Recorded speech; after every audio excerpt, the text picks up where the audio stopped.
আসসালামু আলাইকুম ওয়া রাহমাতুল্লাহি ওয়া বারাকাতুহু। ব্রাদার ইসলাম কেমন আছেন? আশা করি আল্লাহর হুকুমে সকলে ভালো আছেন আর সকলে ভালো থাকুন, সুস্থ থাকুন, আল্লাহর আনুগত্য করুন। সকলের কাছ থেকে এই আশা করি। তো এর আগে 24/4/2025-এ আমি ইমানের বিষয়ে পার্ট 9 বানিয়েছিলাম। তাতে ছিল 13 কাজের মূল্যায়ন, আল্লাহ জান্নাত দেবেন। আজকে হবে 9টা কাজের মূল্যায়ন, আল্লাহ জান্নাতুল ফেরদৌস দেবেন। এই বলার আগে আমি আল্লাহর নাম ও সাহায্য নিয়ে নিই। আউযু বিল্লাহি মিনাশ শাইতানির রাজিম। বিসমিল্লাহির রহমানির রহিম। রব্বি ইশরাহ লি সাদরি ওয়া ইয়াসসির লি আমরি ওয়াহলুল উকদাতাম মিন লিসানি ইয়াফকাহু কওলি ওয়াকুনু দ্দীনু কুল্লুহু লিল্লাহ। বিসমিল্লাহি মাজরিহা ওয়া মুরসাহা ওয়া তাওয়াক্কালতু আলাল্লাহি কাফি। জাআল হাক্কু ওয়া জাহাকাল বাতিলু ইন্নাল বাতিলা কানা জাহুকা জাযাল্লাহু আন্না মুহাম্মাদান বিমা হুয়া আলুহু। 23 নম্বর সূরা। সূরার নাম হচ্ছে সূরা মুমিনুন, পারা 18, আয়াত নম্বর 1। অবশ্যই সফল কাম হয়েছে মুমিনগণ। কে বলছে? এটা আল্লাহ। কোন কোয়ালিটি দেখাবে সেটা বলছে। অর্থাৎ সফল কামের অর্থ হচ্ছে উদ্দেশ্য হাসিল বা নিজের মানে কর্ম কমপ্লিট করা। ঠিক আছে, উদ্দেশ্য হাসিলকে বলা হয় সফল কাম। একটা 2 নম্বর হচ্ছে আল্লাহর অপছন্দ বিষয় থেকে নিজেকে মুক্ত করে নিল, সে হচ্ছে সফল কাম। আল্লাহ ও তিনার নবী ইচ্ছা মতো জীবনযাপন করে আল্লাহকে রাজি করে নিল, সে হচ্ছে সফল কাম। ঠিক আছে, 3 নম্বর। 4 নম্বর হচ্ছে জাহান্নামের অপমান ও আগুন হইতে নিজেকে সুরক্ষিত করে নিল, সফল কাম সে। 5 নম্বর হচ্ছে আল্লাহ ও তৌহিদের সততার বিশ্বাসী বা গভীরভাবে বিশ্বাস করে। 6 নম্বর হচ্ছে শয়তানের চালাকি থেকে নিজেকে সুরক্ষিত করে ফেলে। যেই থেকে মানুষ ইবাদতে লিপ্ত হবে সেই থেকে শয়তান তার পিছু পড়ে যাবে। ঠিক আছে, এমনকি মৃত্যুর সময় আমি মরছি, এরম সময় আমার যে আগে মারা গেছে আমার পূর্বজ, মা কি আব্বা কি দাদু বা ছেলে পুলে যেই মরুক না কেন, প্রিয়জনের রূপ নিয়ে আসবে, এসে মরার সময় আমায় বলবে, অন্য কোনো নাম বলে দেবে যে আল্লাহর নাম করিস না, আল্লাহর ভরসা করিস না, আল্লাহ বলে কিছু নেই, তুই এই কর, তুই ওই কর, তুই তাই কর। যে ইমানদার হবে সে সঙ্গে সঙ্গে লা ইলাহা পড়বে কিংবা লা হাওলা ওয়ালা কুওয়াতা ইল্লা বিল্লাহ পড়লে শয়তান তখন পালিয়ে যাবে। আর যারা ইমানদার নয় তারা ওই অল্প মুমিন অল্প তাদের ইমান লুটার জন্যে ইমান লুটে ফেলবে শয়তান, কারণ শয়তানের কথা মতো চলবে, যেহেতু তো মায়ের রূপ নিয়ে আসবে কি বাপের রূপ নিয়ে আসবে, ওই জন্য শয়তান থেকে পানা চাইবেন সবসময়। আউযু বিল্লাহি মিনাশ শাইতানির রাজিম। আমি আল্লাহর কাছে পানা চাই শয়তান থেকে। ঠিক আছে, তো এটা হচ্ছে যে শয়তানের চালাকি থেকে নিজেকে সুরক্ষা করলো। যে ব্যক্তি তার ইমান ও তাহার মেহনতের ইবাদতকে সুরক্ষিত মৃত্যু ও কবর পর্যন্ত নিয়ে যেতে পারলো, সে হচ্ছে সফল। যে ব্যক্তি আল্লাহকে রহমান রূপে, রহিম রূপে, রহমত রূপে, নবীকে খুশালি রূপে পেয়ে গেল, সে সফল হলো। ঠিক আছে, যাহার ইমানের সাথে পবিত্রতার সাথে, ইমানের সাথে ও পবিত্রতার সাথে, জিসমানি পবিত্রতা কি হচ্ছে, জুনুবি হাল নেই, সে পিসাব করে পানি নিয়েছিল বা সে অজু করা অবস্থায় বা পাক পবিত্র অবস্থায় মারা গেল, সে জিসমানি পবিত্রতা। ওর থেকে বড় পবিত্রতা সেটা হচ্ছে রুহানি পবিত্রতা, সেটা হচ্ছে মানে তার গুনাহকে ইস্তেগফারের দ্বারাই পবিত্র করে তারপরে মৃত্যুবরণ করলো, সে হচ্ছে মানে পবিত্রতার সাথে মৃত্যুবরণ। ঠিক আছে, সে হলো সাকসেস বা সফল কাম। যে পরকালে তৈরি করে নিল দুনিয়ায় জীবিত অবস্থায়, সে হচ্ছে সাকসেস। এটা 10 নম্বর। 11 নম্বর হচ্ছে যার আমল নামা ডান হাতে এলো, সে হচ্ছে সাকসেস মুমিন। এইবার এইগুলো করতে গেলে প্রসিজারটা কি? 9টা কাজ। সেই 9টা কাজের 1 নম্বর কাজ এই সূরা মুমিনুলের 2 নম্বর আয়াত। যাহারা তার সালাতে বিনয়ী নম্র, সালাত মানে নমাজ, এই নমাজের মধ্যে বিনয়ী নম্র হতে গেলে তার 3টে স্তর আছে। 3টে স্তরের নাম হচ্ছে, এক স্তরের নাম হচ্ছে খুশু, দ্বিতীয় স্তরের নাম হচ্ছে খুদু, তৃতীয় স্তরের নাম হচ্ছে এহতেমাম। খুশু অর্থাৎ হচ্ছে খাস বা খাঁটি বা পবিত্র, যেমন হচ্ছে শরীর পাক, পোশাক পাক, ইমান মানে জায়গা পাক, মন পাক এবং শান্ত প্রশান্ত হওয়া, এবং তার খোরাকটা পাক হতে হবে। না পাক অবস্থায় খেয়ে তার হবে না।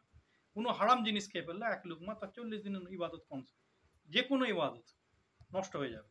ঠিক আছে, ওই জন্য তার এইগুলো হচ্ছে খুশুর মধ্যে পড়লো, খাস বা পবিত্রতা।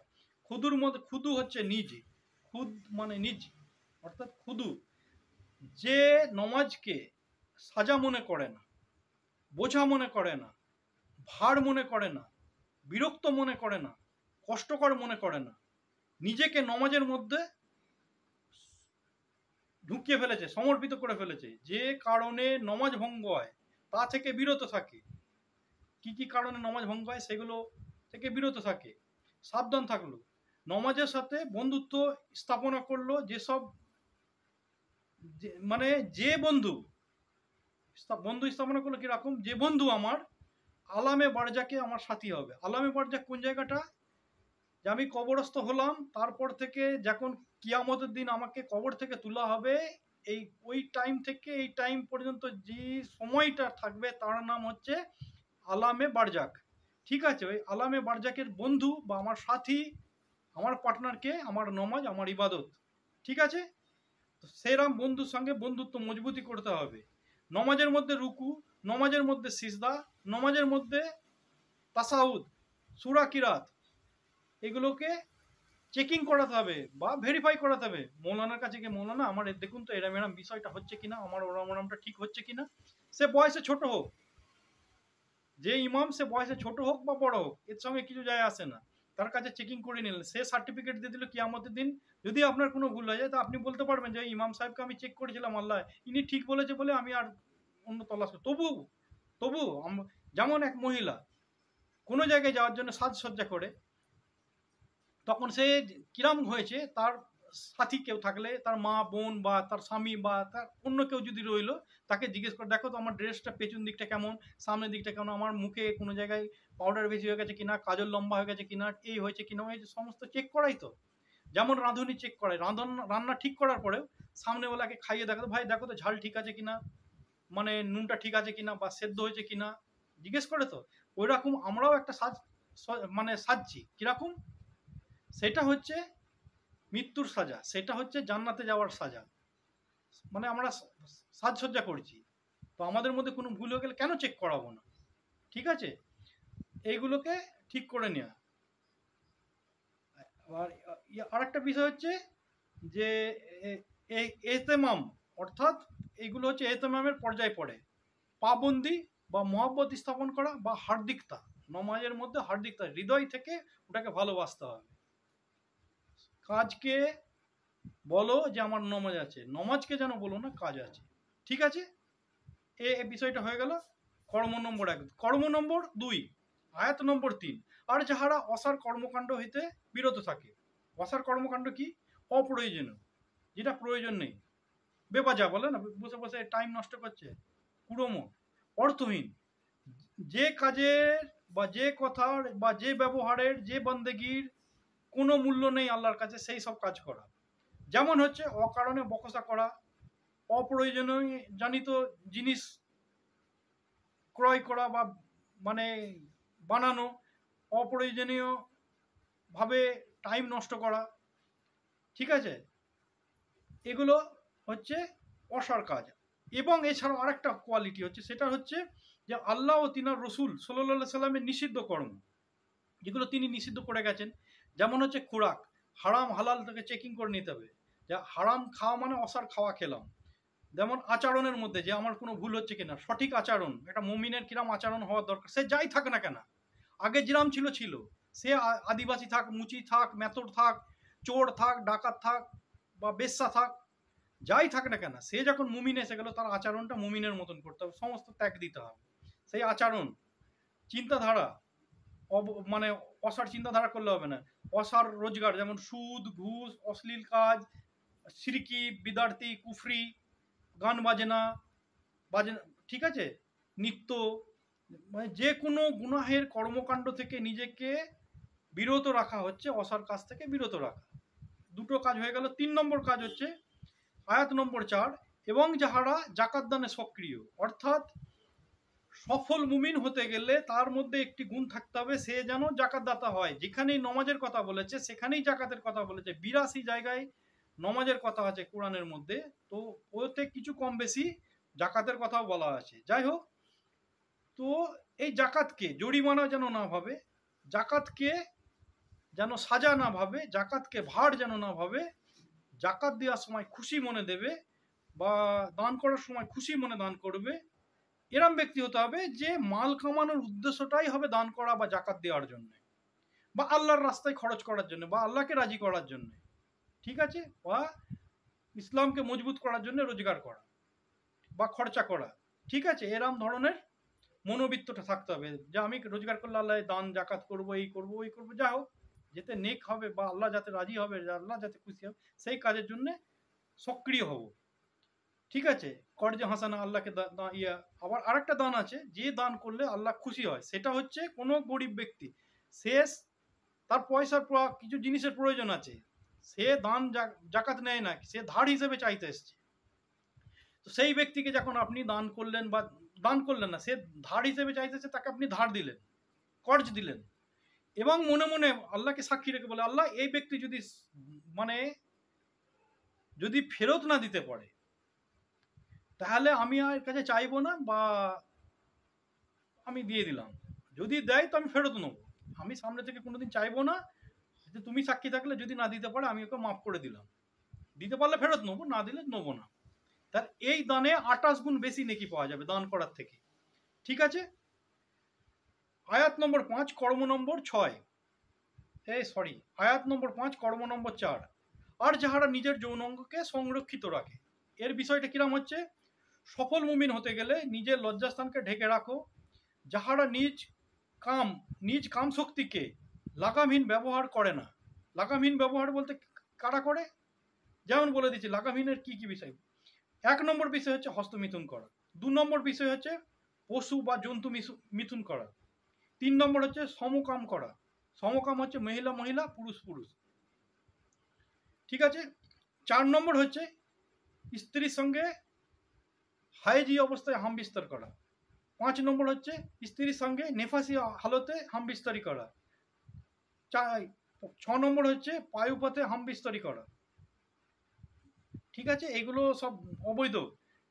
তারপরে হচ্ছে যে পরনারী সাথে, যার সঙ্গে মানে অবৈধ বিবাহিত হয়নি, বা পরনারীর সাথে, বা পুরুষরা পরনারীর সাথে, নারীরা পরপুরুষের সাথে যে অবৈধ মানে যৌন কর্ম করে তাদের খাড়ে বলা হয় জিনা, সেই জিনা থেকে নিজেকে সুরক্ষিত রাখলো। আরেকটা হচ্ছে যে বেপরদেগি, সেটা হচ্ছে মহিলাদের বিষয়ে আসছে, যে বেপরদেগি একটা মহিলার সতর হচ্ছে যত দূর পর্যন্ত সে সেটাকে হেফাজত করে রাখলো, মানে সে যৌনাঙ্গকে সংরক্ষিত রাখলো, আর যে হেফাজত করলো না, বেলিল্লাপনা করে দিল বা বেপরদেগি করে দিল, সে তো জাহান্নামের, যে যে ব্যক্তি দেখলো তার সঙ্গে জিনার গুনাহ হবে, ঠিক আছে, সে নিজের শরীর দেখিয়ে জাহান্নাম রোজগার করলো, জাহান্নামে যাওয়ার রাস্তা করে ফেললো, এবং যে দেখলো সে ওই কাজই করলো। এটা আমি ইমানদার মুমিন মা বোনেদের জন্য বলছি, যারা আল্লাহর উপর ভরসা রাখে বা কিয়ামতের দিন আল্লাহর সম্মুখীন হবে সেই সব ব্যক্তিদের জন্য বলছি, অন্য কারো সমাজের জন্য বলিনি আমি, যারা ইমানদার তাদের জন্য, ঠিক আছে। আয়াত নম্বর 6 কর্ম নম্বর 5, নিজের স্ত্রী অথবা অধিকারভুক্ত দাসীগণ ছাড়া এতে তারা নিন্দনীয় হবে না। আগের জমানায় ও এখনো এরম এক শ্রেণীর মানুষ আছে বা একটা সমাজের মানুষ আছে এত বড় বিভ্রান্তে, যারা মনে করে যে কাম শক্তি মূলত খারাপ জিনিস বা অবৈধ জিনিস বা অবৈধ চরিত্র বা নোংরা বিষয়। যাহারা সৎ ব্যক্তি, চরিত্রবান, নমাজি মুসল্লি, নবীর উম্মত বা আল্লাহর অনুগত্যকারী, ঠিক আছে, ব্যক্তিদের জন্য এই কাম চাহিদা পূর্ণ করা নেক সঙ্গত নয় বা উচিত নয় বা সঠিক নয়, এরম ভাবে মনে মনে। তাই আল্লাহ এই আয়াতের দ্বারাই সেই সব ব্যক্তিদের ভুল ভেঙে দিয়েছেন, সত্যকে সামনে এনে দিয়েছে যে নিজ স্ত্রী ও দাসীর সঙ্গে হামবিস্তরি করলে এতে তারা নিন্দনীয় হবে বা নিন্দনীয় হবে না, অপমানিত হবে না, বা এটা কোনো অবৈধ কাজ নয়, এটা বৈধ কাজ।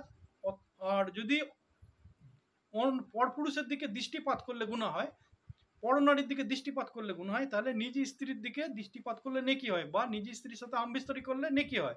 আর আল্লাহ এতে বলতে লজ্জাবোধ করে না, এবং নবীকেও বলে দিয়েছে এসব বিষয়ে লজ্জাবোধ যেন তিনিও না করেন, পরিষ্কারভাবে মানে ওনার বান্দাকে যেন জানিয়ে দেওয়া হয়, ঠিক আছে। আর একটা বিষয় হচ্ছে যে দাসীর বিষয়টা হয়তো অতীতে ছিল, বর্তমানে নেই, যখন আয়াত নাজিল হয়েছিল তখন ছিল, এখন নেই, হয়তো ভবিষ্যতে হবে।